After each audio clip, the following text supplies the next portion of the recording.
Hello everyone, সকলকে অর্থনীতি প্রথম পত্রের প্রথম অধ্যায়ের আজকের প্রথম ক্লাসে স্বাগতম। আগের ক্লাসে আমরা আলোচনা করেছি অর্থনীতি কি এবং অর্থনীতির বিভিন্ন ফিল্ড কি, কোন কোন ক্ষেত্রে অর্থনীতি ব্যবহার করা যায়। সেখানে আমরা এই প্রথম অধ্যায়ের একেবারে বেসিক যে কনসেপ্টগুলো সেগুলো একটু অংশ চলে গেছে। তো অর্থনীতি কি সেটা আমরা ব্যাখ্যা করছি, একই সাথে সুযোগ ব্যয় আর কিছু কনসেপ্ট দিয়েছি। এরপর হচ্ছে আমাদের নির্বাচন সম্পর্কে বিস্তারিত আলোচনা করেছি। আজকের অধ্যায়ে আমরা অর্থনৈতিক বিষয়টা বাদে বাকি যে বিষয়গুলো আছে সেগুলো আস্তে আস্তে আলোচনা করা শুরু করব। প্রথমে যদি আমরা দেখি আমাদের অধ্যায়ের দ্বিতীয় পার্টে আছে মৌলিক অর্থনৈতিক সমস্যা উদ্ভবের কারণ। মৌলিক অর্থনৈতিক সমস্যা কেন উদ্ভব হয়, মৌলিক অর্থনৈতিক সমস্যা আসলে কি। মৌলিক অর্থনৈতিক সমস্যা হচ্ছে অর্থনীতির দুষ্প্রাপ্যতা, এবং এই দুষ্প্রাপ্যতার কারণে উদ্ভূত যে সমস্যা সেটা হচ্ছে নির্বাচন। দুষ্প্রাপ্যতা কি? আমাদের অনেক অনেক চাওয়া আছে, এই চাওয়ার বিপরীতে আমাদের যে সম্পদ যাতে আমরা চাওয়াগুলো পূরণ করব সেগুলো খুবই সীমিত। এই সীমিতটা বা হচ্ছে এটাকে স্কারসিটি টার্ম ইংলিশে ইউজ করা হয়, এটাকে বলা হয় দুষ্প্রাপ্যতা। মানে আমাদের অনেক চাওয়ার বিপরীতে যে সম্পদের স্বল্পতা, এটাকেই বলা হয় দুষ্প্রাপ্যতা। যেহেতু আমাদের অনেক অনেক চাওয়া আছে, তার বিপরীতে সম্পদ খুবই সীমিত, এই জন্য আমাদেরকে কি করতে হয়, আমাদেরকে অভাবের অগ্রাধিকারের ভিত্তিতে যে অভাবগুলো বেশি প্রয়োজনীয় আমাদের ক্ষেত্রে সেটা পূরণ করতে হয়। এই যে যে কাজটা আমরা করি এটাকে বলে থাকি আমরা অর্থনীতিতে নির্বাচন। এই নির্বাচনটা দুই ভাবে করে থাকি, একটা হচ্ছে অভাবের গুরুত্ব অনুসারে এবং আরেকটা হচ্ছে সম্পদের দক্ষ ব্যবহারের মাধ্যমে। এটা যদি আমরা একটা উদাহরণের মাধ্যমে বোঝার চেষ্টা করি, গত ক্লাসে আমরা এটা আলোচনা করেছি। যেমন মনে করো তোমার কাছে 500 টাকা আছে, এই 500 টাকার বিপরীতে তোমার তিনটা অভাব আছে। একটা অভাব হচ্ছে তোমাকে হয়তো বই কিনতে হবে, আর একটা অভাব হচ্ছে তোমাকে হয়তো তুমি হয়তো ক্ষুধার্ত, তোমাকে যেটা ক্ষুধা নিবারণ করার জন্য খেতে হবে, আবার তুমি হয়তো ঘুরতে যেতে চাও, এই জন্য তোমাকে ঘুরতে যেতে হবে। এই যে যে সমস্যাটা, তোমার কাছে টাকা আছে অল্প কিন্তু অনেকগুলো চাহিদা আছে, এই যে টাকা যে অল্পতা স্বল্পতা, এটাকেই বলা হয় দুষ্প্রাপ্যতা বা সম্পদের স্বল্পতা। এর বিপরীতে আমাদের কি আছে, অনেকগুলো অভাব আছে, এটাকে আমরা বলে থাকি অসীম অভাব। যেহেতু আমাদের সম্পদ সীমিত এবং অনেকগুলো অভাব, যার কারণে আমরা কি করে থাকি, আমাদেরকে নির্বাচন করতে হয়। নির্বাচনকে আসলে কোনটা আমাদের আগে পূরণ করতে হবে।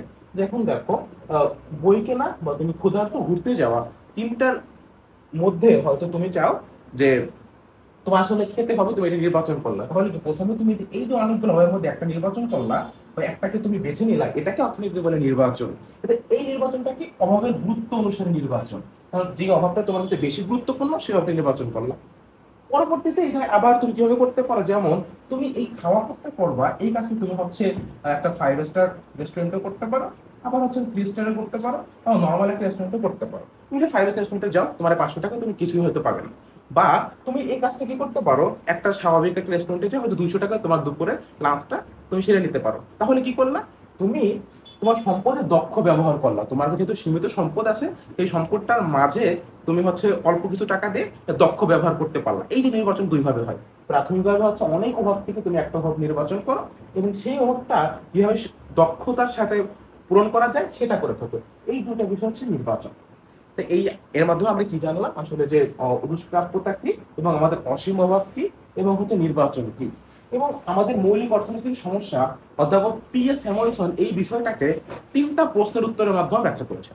প্রশ্ন তিনটা কি, হোয়াট টু প্রডিউস মানে হচ্ছে কি এবং কতটুকু উৎপাদন করা হবে, হাউ টু প্রডিউস কিভাবে উৎপাদন করা হবে, এবং হচ্ছে কি ফর হুম টু প্রডিউস মানে কার জন্য উৎপাদন করা হবে। কি এবং কতটুকু উৎপাদন করা বলতে হবে বলতে বোঝায়, যেমন মনে করো আসলে তোমার সোসাইটিতে কি বেশি গম দরকার নাকি বেশি হচ্ছে ধান দরকার, বা বেশি ফুড দরকার আর বেশি মেশিনারিজ দরকার, আর বেশি ফুড দরকার বেশি ক্লথ দরকার, কোনটা দরকার, মানে এবং কতটুকু দরকার, কি উৎপাদন করবা, এই প্রশ্নটা আলোচনা করে এই কোশ্চেনটা। এবং হাউ টু প্রডিউস কিভাবে উৎপাদন করবা, এবং উৎপাদন কৌশলটা কি হবে, শ্রম নিবিড় নাকি মূলধন নিবিড়, এইগুলো সম্পর্কে পর্বতে আলোচনা করো বিস্তারিত।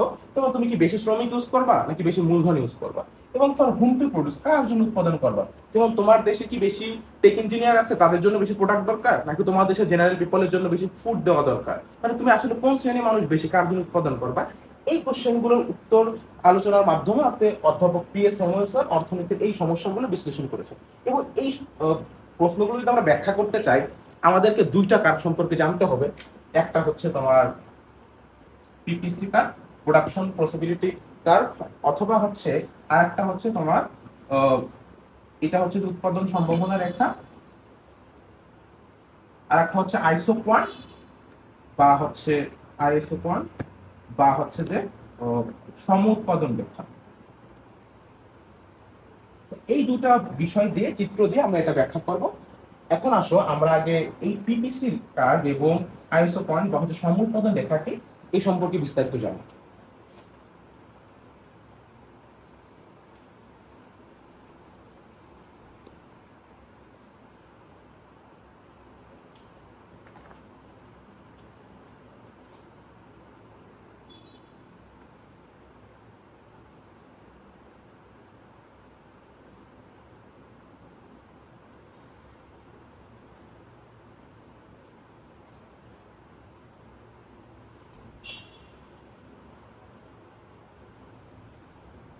আচ্ছা, পিপিসি কার্ভ বা প্রোডাকশন পসিবিলিটি কার্ভ অথবা পিপিএফ প্রোডাকশন পসিবিলিটি ফ্রন্টিয়ার বলতে আমরা কি বুঝি?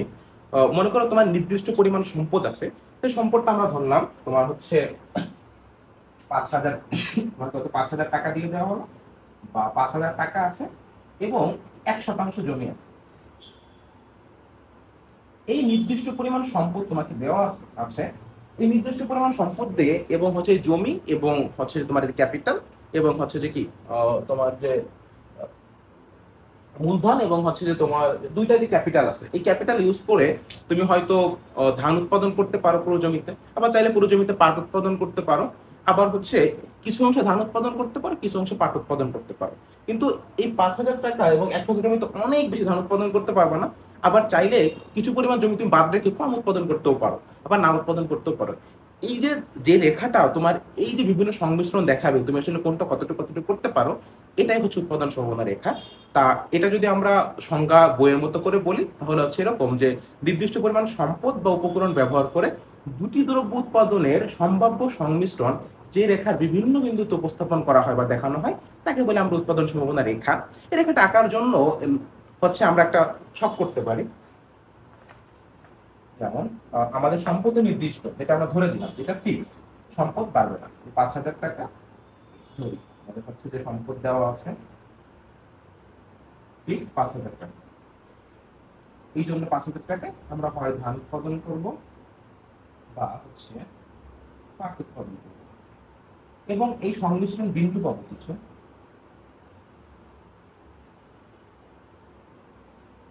যে বিন্দুগুলো কি দেখাবে, বিভিন্ন সংমিশ্রণ দেখাবে।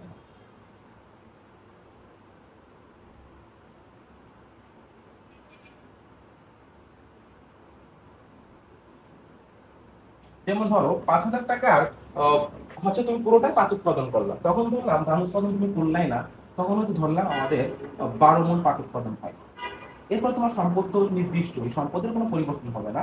তুমি হয়তো চাইলা কিছু জমিতে ধান উৎপাদন করবা, বাকিটাতে পাট উৎপাদন করবা, তখন হয়তো তোমার ধান উৎপাদন 5 মণ হয় আর পাট উৎপাদন 10 মণ হয়। এরপর তুমি চাইলা যে ধান উৎপাদন বেশি করবা, তখন হয়তো বেশি জমি ইউজ করলা, যার কারণে তোমার ওই সংমিশ্রণে ধান উৎপাদন হয় 10 মণ, পাট উৎপাদন হয় তখন 5 মণ।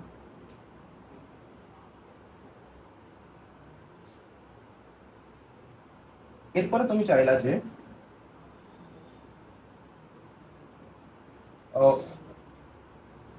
তুমি হচ্ছে যে কোনো ধান উৎপাদনই করবা না, পুরোটাই তুমি পাট উৎপাদনে দিবা, তাহলে তো হচ্ছে তোমার ধান উৎপাদন হবে 0 মণ, পাট উৎপাদন হবে ধরো 12 মণ। এই যে বিভিন্ন বিন্দুগুলো পাবা, ধরলাম এগুলো যখন চিত্র আঁকবো, আমরা জানি চিত্র হচ্ছে কি একটা বিন্দু, বিন্দু দিতে হয়, সেই বিন্দুর নাম দিলাম, এই যে সংমিশ্রণটা, সংমিশ্রণ নাম দিলাম এ, এটার নাম দিলাম বি, সি, ডি। এখন এই ছকটা দিয়ে খেয়াল করো, মানে 5,000 টাকার পুরোটাই আমি চাইলে পাটও দিতে পারি, পুরোটা চাইলে আমি ধান উৎপাদনও দিতে পারি। স্যার এটা হবে আর কি, পুরোটা আমি চাইলাম পুরোটা ধানই দিব আর হচ্ছে পাট করবো না, তাহলে হয় ধান উৎপাদন শুধু পাট উৎপাদন করতে পারি, ধান উৎপাদন করতে পারি, আবার চাইলে ধান একটু কম করে পাট বেশি করতে পারি, আবার হচ্ছে ধান একটু হচ্ছে যে বেশি করে পাট কম করতে পারে। তবে একটা কমালে একটা বাড়বে, যেহেতু আমার জমি ফিক্সড, আমি চাইলে সব বেশি পরিমাণে করতে পারবো না। তাই চিত্র মাধ্যমে বেশি ভালোভাবে বুঝবো। আমাদের এখানে একটা লম্ব অক্ষ দেব এবং একটা ভূমি অক্ষ, এখানে হয়তো আমরা দিলাম ধান, এখানে পাট। আমাদের সর্বোচ্চ মান আছে এখানে 12, আমরা 5 করে নিতে পারি, 5, 10, 15। এখানে আমরা নিতে পারি 5, 10, 15। এখন দেখো এই সংমিশ্রণ বিন্দু কি দেখে, আমার ধানের উৎপাদন যখন 0, মানে ধানের দিকে আমি একটুও যাবো না, এই যে 0, তখন আমাদের পাট উৎপাদন কত 12, তাহলে এই যে 10 যেহেতু 11 12 এইখানে হতে হবে এই যে একটা বিন্দু পাচ্ছি, এই বিন্দুটা কি দেখাচ্ছে? এই বিন্দুটা যে আমার ধান উৎপাদন যখন 0, পাট উৎপাদন তখন 12। এই বিন্দুটা আমাদের কি দেখাচ্ছে? ধান উৎপাদন যখন আমাদের 0, তখন পাট উৎপাদন 12। এখন আমরা দ্বিতীয় বি বিন্দু কি দেখাচ্ছে? আমার ধান উৎপাদন যখন 5 মণ, ধানের দিকে যখন 5 মণ গেলাম, তখন আমাদের পাট উৎপাদন কত আছে? 10 মণ।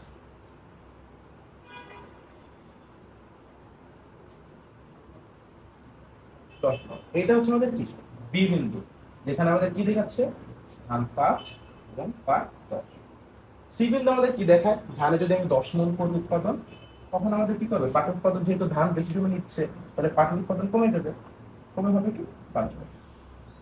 একইভাবে যদি আমি পুরোটাই ধান উৎপাদনে করি, ধান উৎপাদন করবো 12 মণ, হয়তো এখানে 12, পাট উৎপাদন তখন আমি পাবো না। তাহলে এটা হচ্ছে আমাদের সি বিন্দু, এটা হচ্ছে আমাদের ডি বিন্দু।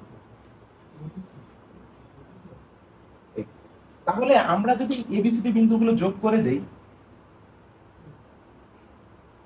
তাহলে আমরা কি পাবো? এই যে উৎপাদন সম্ভাবনা রেখা বা পিপিসি, প্রোডাকশন পসিবিলিটি কার্ভ। এখন দেখো এই উৎপাদন সম্ভাবনা রেখার প্রত্যেকটা বিন্দুতে উৎপাদন করতে পারবে এর উপর। তো এই ব্যাপারটা বলা, তুমি যদি এইখানে উৎপাদন করো, তুমি এতটুকু ধান উৎপাদন করতে পারবা, এতটুকু পাট উৎপাদন করতে পারবা। এইখানে উৎপাদন করো, তাহলে তোমার এতটুকু ধান হবে, এতটুকু পাট হবে। তোমার প্রতিটা বিন্দুতেই আসলে তুমি উৎপাদন করতে পারবা। উৎপাদন সম্ভাবনা এটাই দেখায় যে তোমার নির্দিষ্ট সম্পদ ব্যবহার করে, উপকরণ ব্যবহার করে দুটি দ্রব্য যেমন ধান আর পাট উৎপাদনের অনেকগুলো সংমিশ্রণ, যে কত কত সংমিশ্রণ হতে পারে, সেইটা যে রেখার মাধ্যমে দেখাবে, এটাকে বলে আমরা উৎপাদন সম্ভাবনা রেখা। এখন এইখান থেকে তোমাদের গদাকে জাস্ট এতটুকুই আসবে, তোমাদের এরকম একটা হচ্ছে ছক দেওয়া হবে বা সূচি দেওয়া হবে, সূচি থেকে প্রশ্ন করতে মানে প্রশ্নে বলা হবে যে একটা উৎপাদন সমানের রেখা আঁকো, এই যে কাজটা করো বাকিটুকু করলে হচ্ছে তোমার 3 মার্ক। এবং প্রথম অধ্যায়ের প্রশ্ন সবচাইতে বেশি আসে এখান থেকে। এবং খদাকে তোমাদের ব্যাপারটা বলা হবে যে এর বাইরে একটা বিন্দু, ভিতরে একটা বিন্দুতে বলা হবে যে আসলে এই বিন্দুতে উৎপাদন সম্ভব কিনা। এটা কিভাবে বলা আমরা দেখি। যেমন দেখো, তোমার সম্পদ দিয়ে তুমি সর্বোচ্চ এতটুকু উৎপাদন করতে পারবে, এর বাইরে কি তুমি উৎপাদন করতে পারবা? যেমন যখন ধান উৎপাদন যখন তোমার 12 মণ, পাট উৎপাদন তখন কি 12 মণ সম্ভব? তুমি দেখি আমরা। বা হচ্ছে ধান উৎপাদন যখন তোমার দেখো 10 মণ, তখন পাট উৎপাদন কি 10 মণ সম্ভব? ধান যখন আমাদের 10 মণ, পাট উৎপাদন যখন 10 মণ হয়, সেই বিন্দুটা হবে আমাদের এখানে। এই বিন্দুতে উৎপাদন করা সম্ভব না, এই বিন্দুতে আসলে উৎপাদন করা আমাদের সম্ভব না। কেন? কারণ হচ্ছে এই যদি দেখো, এই বিন্দুটা হচ্ছে আমাদের এই পিপিসি রেখার একেবারে বাইরের বিন্দু। কারণ আমাদের সম্পদ যেহেতু সীমিত, এই সীমিত সম্পদ আমরা সর্বোচ্চ এই রেখায় উৎপাদন করতে পারবো, এই রেখার বাইরের কোনো বিন্দু উৎপাদন করা সম্ভব না। তাহলে এই রেখার যে বাইরের যে বিন্দু, এই বিন্দুটাকে বলা হয় অর্জনযোগ্য বিন্দু। কেন অর্জনযোগ্য? কারণ আমাদের যে সম্পদ, এই সম্পদটা আমি এতটুকু উৎপাদন করতে পারবো না, তাহলে তো আমাদের কি সম্পদ বাড়াতে হবে। আবার যদি বলা হয় ধান উৎপাদন 5 একক অবস্থায় পাট উৎপাদন 5 একক সম্ভব, এই ধান 5 পাট 5 এই বিন্দুটা কোথায়? এখানে। তো এখানে উৎপাদন সম্ভব? হ্যাঁ সম্ভব। কারণ কি আমার তখন এই যে 5 উৎপাদন করতে পারি, কিন্তু তখন আমাদের অনেক সম্পদ অলস বসে থাকবে। এই জন্য এই সম্পদটাকে বলা হয় তোমার এখানে বেকারত্ব, বা সম্পদ বেকার পড়ে থাকবে, এখানে বেকারত্ব বোঝায়। এবং এখানে কি তুমি সম্পদের পরিপূর্ণ ব্যবহার করতে পারো না, অনেক সম্পদ তোমার অলস পড়ে থাকে। এই জন্য এই বিন্দুটাকে বলা হয় সম্পদের অপূর্ণ ব্যবহার, বা এই বিন্দুটা কি বলা হয়? সম্পূর্ণ অপূর্ণ ব্যবহার। কারণ এখানে সম্পদ পরিপূর্ণ ব্যবহার করা যায় না। এবং তোমাদের ভদাকে জাস্ট এটাই বলা হবে যে ধান উৎপাদন 10 একক অবস্থায় পাট উৎপাদন কি 10 একক সম্ভব? তখন তোমার উত্তর হবে কি না, কেন সম্ভব না। কেন? কারণ আমাদের সম্পদ সীমিত, সম্পদ সীমিত থাকার কারণে এই বিন্দুটা উৎপাদন করতে পারবো না। আবার যদি বলা হয় 5 একক অবস্থায় 5 একক সম্ভব কিনা, তখন তোমরা হয়তো চিত্রে দেখাবা এই বিন্দুটা হচ্ছে কি পিপিসি কার্ভের অভ্যন্তরে। যেহেতু অভ্যন্তরে তোর উৎপাদন সম্ভব, কিন্তু এই বিন্দুতে উৎপাদন করলে কি হবে? তোমার বেকারত্ব দেখা যাবে, কারণ সম্পদ তখন বেকার পড়ে থাকে। এবং এছাড়া কি হয়, সম্পদের অপূর্ণ ব্যবহার হয়। আবার এই বিদ্যুৎ উৎপাদন করলে যেহেতু সম্পদের কম ব্যবহার হয়, তখন কম উৎপাদন হবে, তখন কম শ্রমিক প্রয়োজন হবে, এজন্য অনেক লোক কিন্তু বেকারও হয়ে যাবে। তো এই বিদ্যুৎটা উৎপাদন করা হচ্ছে যে এফিসিয়েন্ট না। তাহলে আমরা কি জানলাম, পিপিসি কার্ভের উপরে যে কোনো বিদ্যুৎ উৎপাদন করা সম্ভব, এবং উৎপাদন করলে সেটা হবে কাম্য উৎপাদন। এবং পিপিসি কার্ভের বাইরে উৎপাদন করা সম্ভব না, কারণ সেখানে উৎপাদন করলে কি হবে, উৎপাদন করা যাবে না, কারণ তখন আমার সম্পদ সীমিত। কিন্তু পিপিসি কার্ভের অভ্যন্তরে সকল বিদ্যুৎ উৎপাদন করা সম্ভব, তো সেখানে উৎপাদন করলে কি হবে, আমার সম্পদ বেকার পড়ে থাকবে, এবং এটা বোঝায় সম্পদের অপূর্ণ ব্যবহার। এখন এই পিপিসি কার্ভে আমরা কি কি বিষয় আসলে জানতে পারি সেটা আমরা এখন জানো। পিপিসি কার্ভে আর কি কি বিষয় ব্যাখ্যা করা যায়, যেমন এইখান থেকে হচ্ছে যে প্রথমে যে ব্যাপারটা করলাম, এই যে একটা ব্যবহার যে উৎপাদনের অর্জন যোগ্যতা যাচাই করা যায়। যেমন উৎপাদন পিপিসি উপর উৎপাদন করে সেখানে উৎপাদনের পরিপূর্ণ ব্যবহার হচ্ছে, বাইরে উৎপাদন করলে কি হচ্ছে, সেখানে অর্জনযোগ্য বিন্দু উৎপাদন করা যাচ্ছে না, এবং ভিতরে আর অর্জন করা গেলেও বেকারত্ব, এগুলো প্রথম ব্যবহার। এছাড়া আমরা কি করতে পারি, আমরা বিভিন্ন দেশের অর্থনীতির মধ্যে তুলনা করতে পারি, বা একটা দেশের বিভিন্ন সময়ের অর্থনীতির মধ্যে তুলনা করতে পারি। যেমন এই বিষয়টা জানার জন্য আমাদের পিপিসি ম্যাপ লাগবে। যেমন হচ্ছে যে একটা চিত্রে যখন আমরা একটা পিপিসি রেখা উৎপাদন সমানের রেখা আঁকবো, সেটাকে আমরা বলবো উৎপাদন সমানের রেখা। একটা থেকে যখন আমরা অনেকগুলো উৎপাদন সমানের রেখা আঁকবো, তখন সেটাকে আমরা বলবো উৎপাদন সম্ভাবনা মানচিত্র। উৎপাদন সম্ভাবনা মানচিত্র। ধরো একটা বিন্দু A prime, B B prime, C C prime. তো এই দেশে কি দেখায়, মানচিত্রের নিচের আমরা কি জানি, নিচের বিন্দুর চাইতে বাইরের বিন্দুতে বেশি পরিমাণ উৎপাদন দেখায়। তো এই যে বিন্দু, এই বিন্দু আরো বেশি উৎপাদন, এর বাইরে কিন্তু আরো বেশি উৎপাদন। তো এইটা ধরো মনে করো এটা হচ্ছে বাংলাদেশের 1970 সালে পিপিসি ছিল, তখন মানুষ উৎপাদন এরকম ছিল। এটা হয়তো 1980 সালে, এটা হয়তো 1990 সালে, এইভাবে। তাহলে কি করা যায়, একটা দেশের অর্থনীতি গ্রাজুয়ালি কি তার হচ্ছে যে যে ইয়া বাড়ায়, এটা সঙ্গে তুলনা করা যায়, মোট উৎপাদন বা হচ্ছে যে তার সম্পদ ব্যবহার কতটুকু উৎপাদন করতে পারছে, বা একটা দেশের বিভিন্ন দেশের অর্থনীতির মধ্যে তুলনা করা যায়। এটা হয়তো পিপিসি অফ বিডি, এটা হচ্ছে পিপিসি অফ ধরো ইন্ডিয়া, এটা হচ্ছে পিপিসি অফ চায়না। এই মানে বিভিন্ন দেশের অর্থনীতির মধ্যে তুলনা করতেও কিন্তু আমরা এটা ব্যবহার করছি।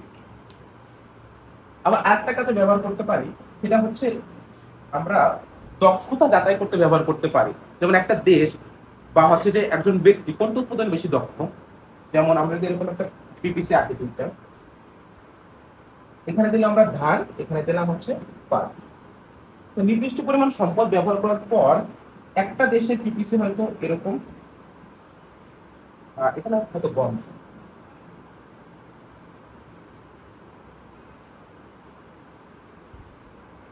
এটা ধরো পিপিসি অফ বিডি বাংলাদেশ, এটা পিপিসি অফ পাকিস্তান। তাহলে এখানে বাংলাদেশের পিপিসির মাধ্যমে কি বোঝা যাচ্ছে, যে বাংলাদেশ কি ধান উৎপাদনে বেশি দক্ষ না, কারণ বাংলাদেশ এই নির্দিষ্ট সম্পদ ব্যবহার করে এতটুকু পরিমাণ ধান উৎপাদন করতে পারে, কিন্তু গম উৎপাদন করতে পারে মাত্র এতটুকু। কিন্তু পাকিস্তান কোন উৎপাদনে দক্ষ, দেখো পাকিস্তান আবার গম উৎপাদনে দক্ষ, কারণ নির্দিষ্ট পরিমাণ সেম সম্পদ ব্যবহার করে সে হয়তো গম উৎপাদন করতেছে এতটুকু, কিন্তু পাট উৎপাদন বেশি, ধান উৎপাদন বেশি করতে পারতেছে না। তার মানে কি বোঝাচ্ছে, এটাতে দক্ষতা যাচাই করাও যায়। এবং আর একটা বিষয় যেটা খুবই গুরুত্বপূর্ণ, সেটা হচ্ছে এই পিপিসি কার্ভ দিয়ে সুযোগ ব্যয় সম্পর্কে পরিষ্কার ধারণা পাওয়া যায়। এখন আমরা সুযোগ ব্যয় কি সেটা সম্পর্কে আলোচনা করবো।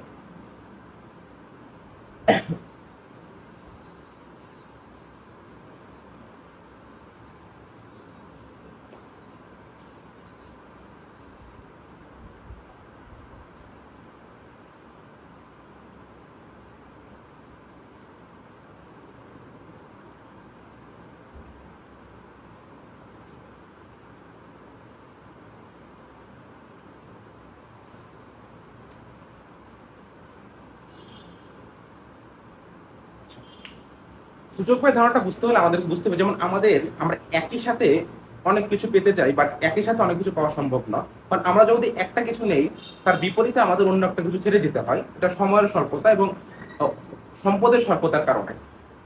যেমন তুমি যদি একটা সময় পড়াশোনা করতে থাকো, অ্যাট দ্য সেম টাইম তুমি কিন্তু পার্কে ঘুরতে যেতে পারবে না, বা তুমি যদি কোনো ক্রিকেট খেলতে থাকো, অ্যাট দ্য সেম টাইম তুমি ফুটবল খেলতে পারবে না। তো এই জন্য অনেক অনেক তোমার চাহিদা বা ইচ্ছা থাকে, এই চাহিদা বা ইচ্ছা থেকে তুমি যদি একটা গ্রহণ করো তাহলে অনেকগুলো তোমাকে ছেড়ে দিতে হয়। এই ছেড়ে দেওয়ার মধ্যে দ্বিতীয় সর্বোত্তম যেটা, সেটা হবে তোমার প্রথমটা সুযোগ ব্যয়। যেমন তোমার হয়তো এখন অনেক কিছু ইচ্ছা আছে, তুমি হয়তো পড়তে চাও, তুমি হয়তো খেলতে চাও, তুমি হয়তো ঘুরতে যেতে চাও, আবার হয়তো আরো অনেক অনেক কাজ আছে। এরকম অনেক 1 2 3 4 5 6 অনেক আছে। এর মধ্যে তুমি যদি পড়া কাজটাকে বেছে নাও, তুমি যদি পড়তে থাকো, তাহলে ওই সময় তুমি যখন পড়তেছো তুমি খেলতে পারবা না, ঘুরতে পারবা না, কিছু করতে পারবা না। কিন্তু পড়ার সময় দ্বিতীয় সর্বোত্তম যেটা তুমি ছাড়তেছো সেটাকে বলবো আমরা সুযোগ ব্যয়। যেমন এই পড়া কাজটা সুযোগ ব্যয় হচ্ছে খেলতে যাওয়া, কারণ তুমি যখন পড়তেছো তুমি খেলতে পারছো না। তো সুযোগ ব্যয় কি, যদি আমরা একটা সুযোগ গ্রহণ করি তার জন্য দ্বিতীয় সর্বোচ্চ যে সুযোগটাকে আমাদেরকে ছাড়তে হয় সেটাকে বলে সুযোগ ব্যয়। আমরা কিন্তু এই 3 4 5 নাম্বার এগুলোকে সুযোগ ব্যয় বলবো না। সুযোগ ব্যয়ের ক্ষেত্রে সবসময় মনে রাখবা সেকেন্ড বেস্ট অল্টারনেটিভ যেটা তোমাকে ফরফিট করতে হচ্ছে, সেটাই হচ্ছে অর্থনীতিতে সুযোগ ব্যয়। এই ধারণাটা কিন্তু আমাদের বাস্তব জীবন থেকে শুরু করে উৎপাদন ক্ষেত্র, কৃষি ক্ষেত্র, সব ক্ষেত্রে লাগে। আমরা কৃষি ক্ষেত্রে একটা উদাহরণ দিই, এরপর বাস্তব ক্ষেত্রে উদাহরণ দেখবো। ধরো কৃষিতে তোমার নির্দিষ্ট পরিমাণ জমি আছে, এই জমিতে তুমি ধান উৎপাদন করো এবং পাট উৎপাদন করো। তুমি যদি ধান উৎপাদন 5 মণ করো তখন পাট উৎপাদন তুমি 10 মণ করতে পারো। তুমি ধান উৎপাদন একটু বাড়াতে চাও 10 মণ, ধান উৎপাদন 10 মণ বাড়াতে চাও, তখন তোমার পাট উৎপাদন 5 মণ কমা। এই ব্যাপারটাকে যদি তুমি চিত্রের মাধ্যমে আঁকো, বা যেমন এখানে ধান দিলাম, এখানে 5 10 5 10। তো তোমার যখন ধান উৎপাদন 5 মণ তখন পাট উৎপাদন কত? 10। যখন ধান উৎপাদন 10 মণ তখন পাট উৎপাদন 5 মণ। এটা একটা এই পিপিসি কার্ভের মাধ্যমে এই যে এখানে একটা বিন্দু এ। এখন দেখো তোমার যখন ধান উৎপাদন 10 মণ তখন তোমার পাট উৎপাদন কত? 5 মণ। তো তুমি চাইলা পাটের উৎপাদন একটু বাড়াবা, যার তোমার ধান উৎপাদন কমাতে হবে। তার জন্য তুমি ধান উৎপাদনে 10 থেকে কমিয়ে 5-এ আনবা। তখন তোমার কি হলো, পাটের উৎপাদন 5 থেকে 10-এ বাড়বে। তাহলে এই যে পাটের উৎপাদন 5 থেকে 10-এ বাড়লে এখানে বাড়তে তুমি কতটুকু পেলা? 5 মণ পাট। এই 5 মণ পাটকে পেতে তোমাকে কতটুকু ধান ছাড়তে হয়েছে? তোমাকে ছাড়তে হয়েছে এখানে দেখো 5 মণ ধান। তাহলে এই যে 5 মণ পাট পেতে তুমি যে 5 মণ ধান ছেড়ে দিচ্ছ, এইটা হচ্ছে 5 মণ পাটের সুযোগ ব্যয়। মানে সুযোগ ব্যয় কি, তুমি একটা পাওয়ার জন্য অপর জায়গায় ছেড়ে, সেটাই সুযোগ ব্যয়।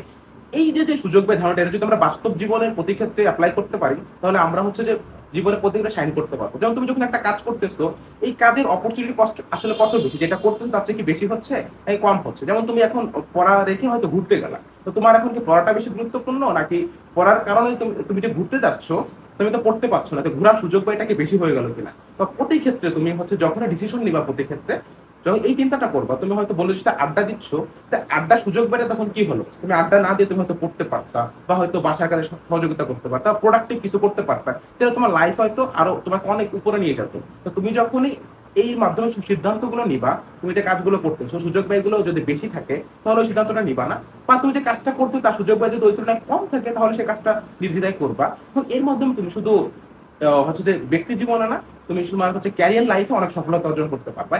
এভাবে ইকোনমিক্সের প্রতিটা থিওরি, প্রতিটা বিষয় তুমি আসলে বাস্তব জীবনের সাথে রিলেট করে যখন করবা, তুমি পড়াটাকে অনেক এনজয় করতে পারবা, একই সাথে তুমি হচ্ছে যে বাস্তব জীবনেও শাইন করতে পারবা। আজকে আমাদের ক্লাস এই পর্যন্ত ছিল। পরবর্তী ক্লাসে আমরা বাকি বিষয়গুলো আলোচনা করবো। আমাদের সাথেই থাকো। সকলকে ধন্যবাদ।